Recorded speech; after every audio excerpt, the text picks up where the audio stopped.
जैसा कि पिछले एपिसोड में हमने देखा था कि शाओजन और शांजी को आखिरकार सेक्रेट बोन मिल ही चुकी। अगर डीमन ऑक्टोपस की वजह से ये दोनों ही अलहदा हो जाते हैं। शांजी को तो काई रेस्क्यू करके शैलेन एकेडमी वापस ले गया, जहाँ पर तो उसने होश में आने के बाद सबको बताना शुरू कर दिया था कि मैंने अकेले ने इस सेक्रेट बोन को हासिल नहीं किया, बल्कि इसमें तो मेरी मदद शाओचन ने की। जो बात सुनते साथ तो लैंगफेंग फौरन से शाओचन को ढूंढने के लिए रवाना हो चुका और यूं ही थोड़ी देर ढूंढने के बाद आखिरकार लैंगफेंग को शाओचन और उसके दोस्त नजर आ चुके, जिन्हें तो वो ड्रैगन से बचाकर वापस से शैलेन एकेडमी ले आया। काई तो इन लोगों को जिंदा और सलामत देखकर काफी हैरान है, क्योंकि उसने तो सोचा भी नहीं था कि ये लोग बच जाएंगे। अब जबकि सब लोगों को ये बात मालूम हो चुकी थी कि शांजी ने अकेले इस सेक्रेट बोन को नहीं ढूंढा, तो डी ने अनाउंसमेंट कर दी कि शाओचन, प्रिंसेस यू, ग्वानहो और शांजी आज से शैलेन एकेडमी के स्टूडेंट्स हैं। तो नेक्स्ट एपिसोड की शुरुआत में हम लोग देखते हैं कि ये तीनों ही शैलेन एकेडमी के अंदर पहुंच चुके थे, जिसे तो देखने के बाद ग्वानहो का मुंह ही खुला का खुला रह गया, क्योंकि आज से पहले उसने इतनी बड़ी एकेडमी नहीं देखी थी। उसकी ऐसी हरकत देखकर तो काई बड़बड़ाते हुए कह रहा था, मेरे ख्याल से तो इन गवारों ने पहली बार इस तरह की जगह को देखा है, इसी वजह से ये लोग इस तरह की हरकतें कर रहे हैं। पता नहीं किन जाहिलों के साथ मैं फंस गया हूँ। वो यहाँ पर अभी ये सब कह ही रहा था कि प्रिंसेस यू ने इसकी बातें सुन ली और वो उससे कहने लगी, कमीने इंसान, आखिर तुमने गवार किसे बोला? लगता है कि तुम्हें मजा चखाना होगा। काई अब उसकी बातों पर काहे खामोश रहने वाला था। वो फौरन से बोलते हुए कहता है, तुम्हें ज्यादा शौकी होने की जरूरत नहीं। अगर डीन मुझसे ये ना कहते कि तुम लोगों के साथ जाकर तुम्हें एकेडमी दिखाऊं, तो मैं तुम जैसे गवारों के साथ कभी भी ना आता। ऐसे भी अगर वाइस डीन तुम लोगों की प्रोटेक्शन ना करते तो तुम्हें यहाँ पर कोई भी मुंह ना लगाता। आई अब यहाँ पर इसी तरह की जली कटी बातें कर ही रहा था कि तभी हमें लड़कियों की जोर जोर से चिल्लाने की आवाजें आती हैं, जो कि शाओचन का नाम पुकारते हुए कह रही थी, ये तो शाओचन है। इसने उस सेक्रेट बोन को ढूंढने के साथ साथ शांजी को भी बचाया। ये तो वाकई में एक हीरो है। और वो ये सब कहते हुए आहिस्ता आहिस्ता करके शाओचन की तरफ आगे बढ़ी थी। शाओचन, जो कि यहाँ पर अब एक सेलिब्रिटी बन चुका था, हाथ हिलाते हुए आगे की तरफ चलने लगा। प्रिंसेस यू, जिसे तो दोबारा से काई की बेइज्जती करने का मौका मिल चुका था, वो काई से कहती है, ओ हाँ काई, तुम तो थोड़ी देर पहले कुछ कह रहे थे कि हमें कोई शैलेन एकेडमी में मुंह नहीं लगाएगा। काई तो उसकी इन सब बातों से काफी ज्यादा तप चुका था, क्योंकि जब से ये लोग आए हैं उसकी बेइज्जती पर बेइज्जती हुई जा रही है। इधर शाओचन के लिए तो लड़कियां पागल ही हो चुकी थी। वो शाओचन से कहती है कि शाओचन प्लीज हमें अपना सिग्नेचर दो, और इसी वजह से उन्होंने शाओचन को चारों तरफ से घेर लिया। शाओचन बेचारा तो परेशान ही हो चुका कि अब वो क्या करे, मगर वो लड़कियां तो शाओचन की जान छोड़ने का नाम ही नहीं ले रही थी। इसी वजह से शाओचन किसी न किसी तरीके से उन लड़कियों से बचते बचाते हुए 120 की स्पीड से भागना शुरू कर चुका। रास्ते में डोंग डोंग उससे सवाल करते हुए कहता है कि शाओचन अब हम कहाँ पर जा रहे हैं, जिस पर तो शाओचन उसे जवाब देते हुए कह रहा था, इस बात को तो मुझे भी नहीं पता, बस एक बार इन लड़कियों से बच जाए। क्यों उन लड़कियों ने तो अभी भी शाओचन का पीछा नहीं छोड़ा था,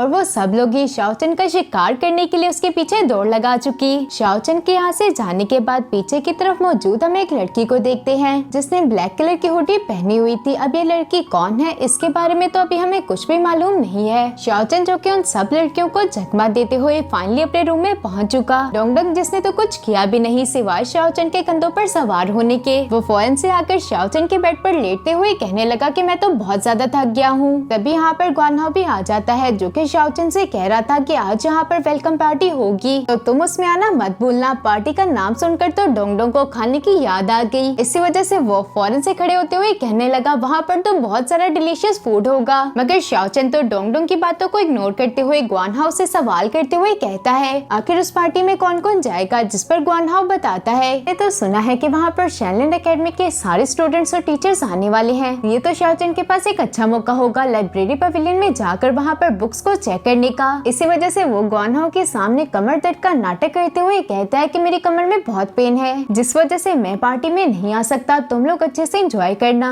ग्वानहो, जो कि पार्टी को मिस नहीं करना चाहता था, इसी वजह से वो यहाँ से फौरन से रवाना हो चुका, जबकि हमारा छोटा सा डोंग डोंग भी पीछे से चिल्लाते हुए कह रहा था, ग्वानहो मुझे भी अपने साथ ले जाओ। शाओचन तो उसे चुप करवाते हुए कहता है कि डोंग डोंग तुम वहाँ पर नहीं जा सकते, क्योंकि तुम्हें मेरे साथ कहीं पर चलना है। इसके बाद तो ये दोनों ही लाइब्रेरी पवेलियन के लिए रवाना हो चुके। वहाँ पर तो पहुँचने के बाद डोंग डोंग शाओचन से कहने लगा, तुम इतना अच्छा खाना छोड़कर मुझे किताबें पढ़वाने के लिए यहाँ पर ले आए। शाओचन तुम बहुत बुरे हो। शाओचन उसे बताता है कि मैं यहाँ पर तियान्यून कॉन्टिनेंट के बारे में जानने के लिए आया हूँ, और हो सकता है कि मेरे बारे में भी यहाँ कुछ इन्फॉर्मेशन मिल जाए। ये कहते हैं साथ ही शाओचन ने अपने पास से एक एप्पल को निकालते हुए उसे डोंग डोंग को दे दिया, जिसे पाने के बाद तो डोंग डोंग काफी ज्यादा खुश था। शाओचन अपनी बात को आगे बढ़ाते हुए कहता है, डोंगडोंग अगर तुम्हें जरा सी भी गड़बड़ महसूस हो तो फौरन से मुझे मैसेज दे देना। जो कहते हुए शाओचन यहाँ से रवाना हो चुका। वो बुक जिसमें त्यानुन कॉन्टिनेंट के बारे में लिखा हुआ था उसे गोल्डन पवेलियन में रखा गया है, इसीलिए तो शाओचन भी फौरन से वहाँ पर पहुँच गया। पर उसके पहुँचने का कोई फायदा ना हुआ क्योंकि उसके डोर के ऊपर एक सील लगी हुई थी जिसे शाओचन अपनी पावर्स की मदद से हटाने की कोशिश करता है, मगर ऐसा करने में वो कामयाब ना हो सका। उल्टा एक जोरदार झटका शाओचन को लग जाता है। साथ ही साथ शाओचन की ऐसी हरकत की वजह से वहाँ का अलार्म भी एक्टिवेट हो चुका, जिससे तो एक स्पिरिचुअल बर्ड निकलकर जोरों से चिल्लाना शुरू कर देता है कि लाइब्रेरी पवेलियन में कोई घुस आया। इससे पहले कि किसी को भी इस बारे में मालूम हो पाता, शाओचन ने फौरन से अपनी ड्रैगन कैचर टेक्निक का इस्तेमाल करके उस स्पिरिचुअल बर्ड को डिस्ट्रॉय कर दिया। शाओचन को भी अब ये बात समझ आ चुकी थी कि इस तरह से तो वो उस बुक को हासिल नहीं कर पाएगा, इसीलिए उसने यहाँ से जाने का फैसला कर लिया। मगर तभी शाओचन को वहाँ पर किसी और के भी होने का एहसास हुआ और जैसे ही शाओचन ने खिड़की से अंदर की तरफ झांक कर देखा तो वो और कोई नहीं बल्कि शांजी थी, जो कि डिफरेंट रिकॉर्ड्स को चेक करते हुए खुद से ही बातें करते हुए कह रही थी, हमारे त्यांताई सेक्ट ने उस मेंटल मेथड को गवा दिया जो कि लेडी त्यांताई ने हमें दिया था, मगर उसकी एक ओरिजिनल कॉपी यहाँ शेनलन एकेडमी में मौजूद है। इसी वजह से तो हमारी मास्टर शेंगबू हर साल यहाँ पर स्टूडेंट्स को भेजती है, इस उम्मीद में कि कभी न कभी किसी को तो वो मेथड मिल ही जाएगा। ये सब सोचते हुए शांजी ने अपनी मार्शल प्रैक्टिस को करना स्टार्ट कर दिया था और उसे ऐसा करता देख शाओचन को लेडी त्यांताई की याद आ गई कि कैसे हजारों साल पहले उसने मुझसे फाइट करके मुझे यूजलेस बना दिया था और वो खुद एक इमोर्टल बन गई। हो सकता है कि शांजी भी उसी की प्रैक्टिस कर रही हो, इसीलिए मुझे से दूर रहना चाहिए। शाओचन अभी यहाँ पर ये सब सोच ही रहा था कि तभी वहाँ पर डोंगडोंग भी पहुँच जाता है, जो कि आते साथ ही शाओचन से कह रहा था कि मुझे भूख लगी है, तुमने आने में इतनी देर क्यों लगा दी, कि उस बेचारे को तो मालूम ही नहीं था कि यहाँ पर शांजी भी मौजूद है। इससे पहले कि आगे वो कुछ बोल पाता, शाओचन ने फौरन से उसके मुंह पर हाथ रख दिया, मगर तब तक तो काफी देर हो चुकी थी क्योंकि शांजी ने उसकी आवाज को सुन लिया था। इसी वजह से वो फौरन से अपनी स्पिरिचुअल सोर्स का इस्तेमाल करते हुए शाओचन और डोंगडोंग पर अटैक कर चुकी, जिसे तो डॉज करते हुए शाओचन और डोंगडोंग ने वहाँ से भागना शुरू कर दिया था। अगर शांजी भी इतनी जल्दी उनकी जान थोड़ी छोड़ने वाली थी, उसने अपने फ्लावर लोटस का इस्तेमाल करते हुए इनका पीछा करना शुरू कर दिया था। शाओचन जो कि अपनी शैडो डांसिंग टेक्निक का इस्तेमाल करते हुए शांजी से बचने की कोशिश कर रहा था, पर शांजी ने तो अपने स्पिरिचुअल सोर्स का इस्तेमाल करते हुए लगातार शाओचन पर हमले करने शुरू कर दिए। शाओचन बेचारा जो कि अपनी जान बचाकर भाग रहा था, उसे डोंगडोंग सवाल करते हुए कहता है कि अब तुम भाग क्यों रहे हो, हमने तो शांजी की जान बचाई थी, तुम्हें इस तरह उससे नहीं भागना चाहिए। शाओचन अब उसे बताता है कि हम लोग रात के वक्त चोरी छुपे लाइब्रेरी पवेलियन में घुस रहे थे, अगर ये बात किसी और को मालूम हो गई तो वो लोग हमें शेनलन एकेडमी से निकाल देंगे। और इसी तरह ये लोग भागते भागते गर्ल्स हॉस्टल पहुंच चुके। शाओचन अब डोंगडोंग से कहने लगा कि अब हम दोनों को अलग हो जाना चाहिए। सुनते साथ और डोंगडोंग फौरन से शाओचन से अलग हो जाता है, जबकि शाओचन शांजी से बचने के लिए एक रूम के अंदर आ गया।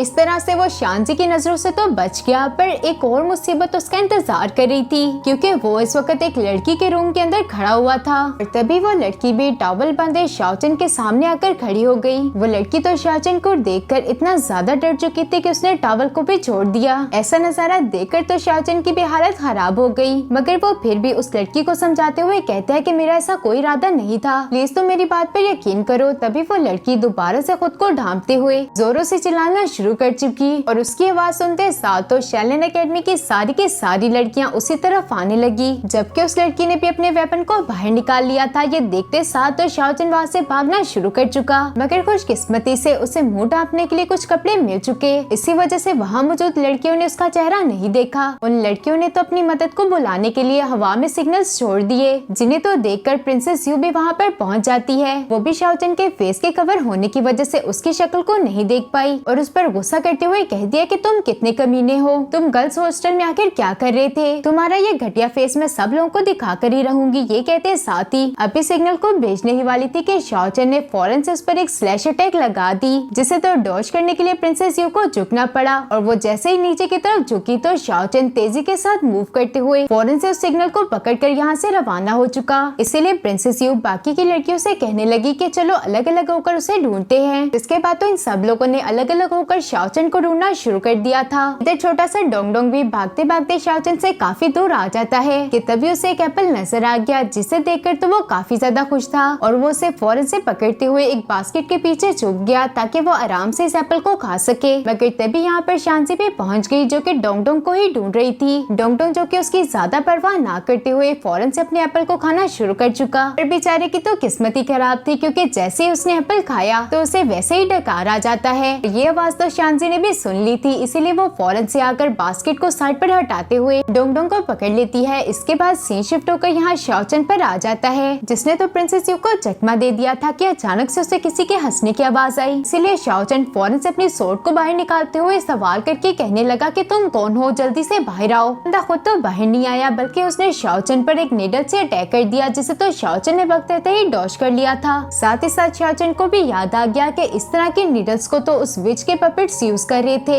ये हो ना हो उसी के सेक्ट से बिलोंग करता है। शाओचन अभी यहाँ पर ये सब सोच ही रहा था कि उस बंदे ने और ज्यादा नीडल्स से शाओचन पर अटैक्स करने शुरू कर दिए। शाओचन इन सब हमलों को पैरी करते हुए उसी बंदे को ढूंढने की कोशिश कर रहा था कि शेंगेन पीछे से आकर शाओचन पर हमला कर देता है, मगर शाओचन ने तो वक्त रहते ही शेंगेन के सारे हमलों को काउंटर कर लिया था। इसी वजह से शेंगेन दोबारा से चुप गया। शाओचन तो शेंगेन की इस हरकत से काफी परेशान हो चुका था, इसीलिए वो उसे उकसाने के लिए कहने लगा कि क्या तुम्हारे सेक्ट में सिर्फ छुपकर हमला करना सिखाया जाता है। शेंगेन की खासियत ये थी कि वो एक ही वक्त में अपने कई सारे क्लोन्स को क्रिएट कर सकता है, साथ ही साथ वो डार्कनेस में कहीं पे भी छुप सकता था, यानी कि शाओचन उसे टच भी नहीं कर सकता। शेंग जुआन शाओचन को बताता है कि आधे महीने पहले तुमने मेरी सिस्टर को इंजर्ड किया था और उसी का बदला लेने के लिए आज मैं यहाँ पर आया हूँ। और ये कहते साथ ही उसने दोबारा से नीडल्स का इस्तेमाल करते हुए शाओचन पर अटैक्स करने शुरू कर दिए। शाओचन जो कि अपनी सोर्ड का इस्तेमाल करते हुए उसके सारे अटैक्स को पैरी कर रहा था, इसलिए शेंग जुआन ने फैसला किया कि वो खुद आगे बढ़कर शाओचन पर हमला करेगा। शाओचन जो कि बड़ी मुश्किल के साथ शेंग जुआन के हमलों को डॉज कर रहा था, क्योंकि वो बार बार गायब हुए जा रहा था। शाओचन को तो कुछ समझ नहीं आ रहा था कि अब वो क्या करे कि अचानक से उसे एक ट्रिक आई कि अब वो भी शेंग की तरह चुपकर अटैक्स करेगा। इसीलिए शाओचन पेड़ों का सहारा लेते हुए चुपना शुरू कर चुका, मगर शाओचन को तो इस बात से ज्यादा फायदा नहीं हुआ कि शेंग ने फौरन से उसे ढूंढ लिया था, और न सिर्फ उसे ढूंढा बल्कि अपने नीडल्स का इस्तेमाल करते हुए उस पर अटैक्स भी कर दिए, जिन्हें तो शाओचन ने तेजी के साथ मूव करते हुए डॉज कर लिया था। अब वो शेंग से सवाल करते हुए कहता है कि वो तुम ही थे जिसने मुझ पर एकेडमी में नजर रखी हुई थी। शेंग अब शाओचन को बताता है कि हाँ वो मैं ही था, क्योंकि तुम्हारी खबरें तो यहाँ से हजारों मील दूर तक पहुँच चुकी हैं कि तुम कितने ज्यादा टैलेंटेड हो, साथ ही साथ तुम्हारे पास ये बो भी है। और ये कहते साथ ही उसने दोबारा से शाओचन पर हमला कर दिया, जिसे तो बचकर शाओचन उसे कहता है तुम तो उस अगले विच से भी ज्यादा बुरे हो, कम से कम उसके अटैक्स तुमसे तो ज्यादा ही अच्छे थे। शेंग जो कि शाओचन की ये सारी बातें सुन रहा था, जमीन से अपनी मुंडी को बाहर निकाल कर कहता है तुम्हें क्या लगता है कि मैं तुम्हारे ट्रैप में फंस जाऊंगा? तो ऐसा नहीं होने वाला। इसके बाद वो दोबारा से शाओचन की आंखों के सामने से गायब होकर शाओचन के पीछे से आकर उस पर एक स्नीक अटैक कर चुका, जिससे तो शाओचन बच नहीं पाता और शाओचन को थोड़ी सी चोट भी लग जाती है।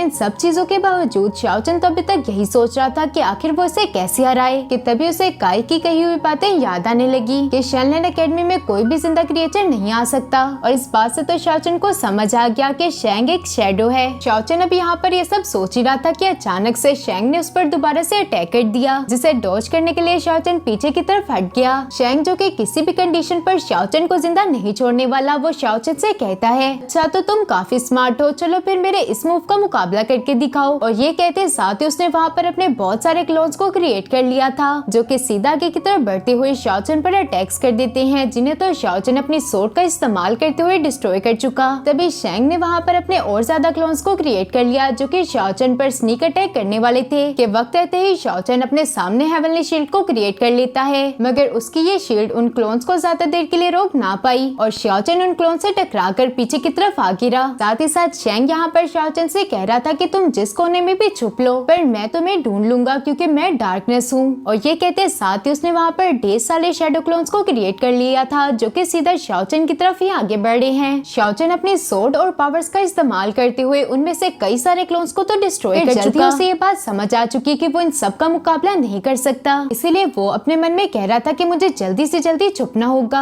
अगर इससे पहले कि वो ऐसा कर पाता, वहाँ पर शेंग पहुँच चुका, जो कि आते साथ ही शाओचन से कह रहा था अगर तुम अभी मेरे सामने सरेंडर कर देते हो तो मैं तुम पर रहम करूंगा। ये सुनकर तो शाओचन फौरन से उसकी बात को मानते हुए उसके सामने सरेंडर कर चुका, इसीलिए शेंग ने अपने शैडो क्लोन्स को वापस रख लिया था। साथ ही साथ वो शाओचन से कह रहा था कि तुम तो काफी अक्लमंद हो, क्योंकि तुमने तो मेरी बात को बहुत जल्दी मान लिया। चलो ये कहते साथ तो उसने वहाँ पर अपने ढेर सारे शैडो क्लोन्स को बाहर निकाल लिया था, यानी कि ये तो बस उसकी एक चाल थी शाओचन को ट्रैप करने की। पर शाओचन भी इतना बेवकूफ थोड़ी था जो कि उसकी बातों में आ जाए। असल प्लान तो यहाँ पर शाओचन का था, क्योंकि वो हल्का हल्का सा मुस्कुराते हुए फौरन से अपनी पावर्स को एक्टिवेट कर चुका और उसने अपनी इस फायर टेक्निक का इस्तेमाल करते हुए वहाँ मौजूद सारे के सारे शैडो क्लोन्स को जलाकर राख कर दिया। फिर शेंगेन तो अभी भी जिंदा था। वो जमीन से बाहर आकर शाओ चैन से कहने लगा, तुम्हें क्या लगा था कि तुम इतनी छोटी सी लाइट से मेरी डार्कनेस का सामना कर सकोगे? तो ये कहते साथ ही उसने शाओ चैन पर दोबारा से स्नीक्स अटैक्स करने शुरू कर दिए। साथ ही साथ वो यहाँ पर शाओ चैन से कह रहा था कि उस बाउंटी को तो मैं ही जीतूंगा जो कि तुम्हारे सर पर रखी गई है। शाओ चैन जो कि अपनी मार्शल आर्ट का इस्तेमाल करते हुए शेंग के हमलों से बच रहा था कि अचानक से उसके शैडो क्लोन्स शाओ चैन पर अटैक कर देते हैं, जिनसे बचने के लिए शाओ चैन अपनी ड्रैगन कैचर टेक्निक का इस्तेमाल करता है। और इन सब चीजों के दरमियान शाओ चैन के पास से वो लाइटनिंग सिग्नल नीचे गिर गया जो कि उसने प्रिंसेस यू से लिया था। उसे देखकर तो शाओ चैन को एक आइडिया आ जाता है। इसी वजह से शाओ चैन फौरन से उस सिग्नल को पकड़कर जंप करते हुए हवा में आ चुका था, जबकि पीछे की तरफ मौजूद शेंग को तो ऐसा लग रहा था कि जैसे शाओ चैन से बच के भाग रहा है, इसीलिए वो उससे कहने लगा, आखिर तुम मुझसे कहाँ तक बचोगे? जिसके बाद तो वो अपने शैडो क्लोन्स को क्रिएट करते हुए शाओ चैन को पकड़ने के लिए आगे बढ़ चुका। शाओ चैन जो कि पहले से इन सब चीजों के लिए रेडी था, वो फौरन से उस सिग्नल को ब्लो कर देता है और उसकी तेज रोशनी की वजह से शेंग के